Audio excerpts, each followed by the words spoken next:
Hello అందరికీ, ఎలా ఉన్నారు? Hope you all good. Welcome back to our channel. So చూసారు కదా, ఈరోజు అయితే నేనైతే ఒక రెసిపీ అయితే చేసి చూపిస్తాను. సో అది వచ్చేసి పాలకూర దోసకాయ పప్పు అనమాట. మీరు ఎప్పుడైనా ఈ కాంబినేషన్లో పప్పు చేస్తారా? సో చేయకపోతే చూసేయండి. నేనైతే పాలకూరలో దోసకాయ వేసి అయితే ఒక పప్పు ట్రై చేస్తే చాలా టేస్టీగా ఎమ్మీగా ఉంటుంది. ఒకసారి మీరు ట్రై చేయండి, చాలా బాగుంటుంది. సో ఫస్ట్ అయితే నేనైతే పాలకూర అయితే ఫస్ట్ పక్కన పెట్టేసుకున్నా. నెక్స్ట్ వచ్చేసి ఇప్పుడు దోసకాయ కట్ చేసుకుంటున్నా, అంటే ఆ గింజలు తీసేస్తాను. సో ఫస్ట్ అయితే నేను కట్ చేసుకుంటున్నా. అండ్ నెక్స్ట్ వచ్చేసి ఆనియన్ తీసుకుని అది కూడా కట్ చేసుకుంటున్నాను.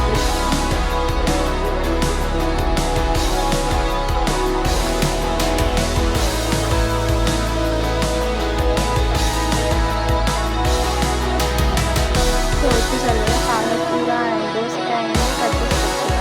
అండ్ నెక్స్ట్ వచ్చేసి ఇక్కడ 1 కప్ నేనైతే కందిపప్పు వేసుకున్నా. సో దాంట్లో నేను ఒక కొంచెం పావు కప్పు అంత పెసరపప్పు తీసుకున్నా. అండ్ కొంచెం ఒక టేబుల్ స్పూన్ అట్లా శనగపప్పు తీసుకున్నా. బికాజ్ ఈ 3 కప్పులు యాడ్ చేసి పప్పు చేసి సూపర్ టేస్టీగా ఉంటుంది. ఒకసారి ట్రై చేయండి.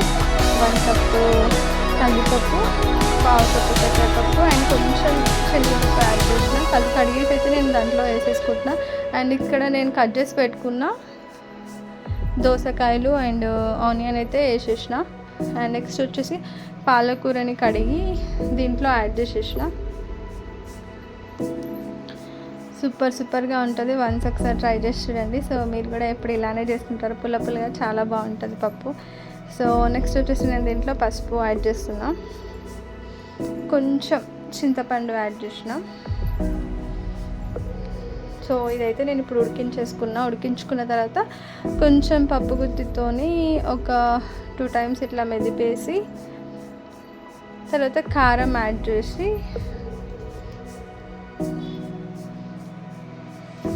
సో నేనైతే మెదిపేసి పెట్టేసుకొని దాంట్లో అయితే 1 స్పూన్ కారం యాడ్ చేసిన.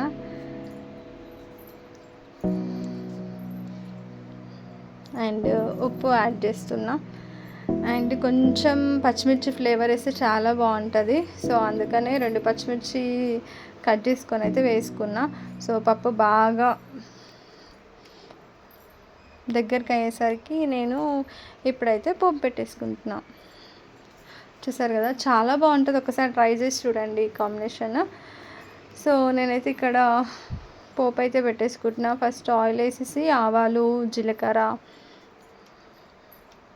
వేసేసి దీంట్లోనే ఒక 4 వెల్లుల్లి రెబ్బలు దంచి యాడ్ చేసిన అనమాట.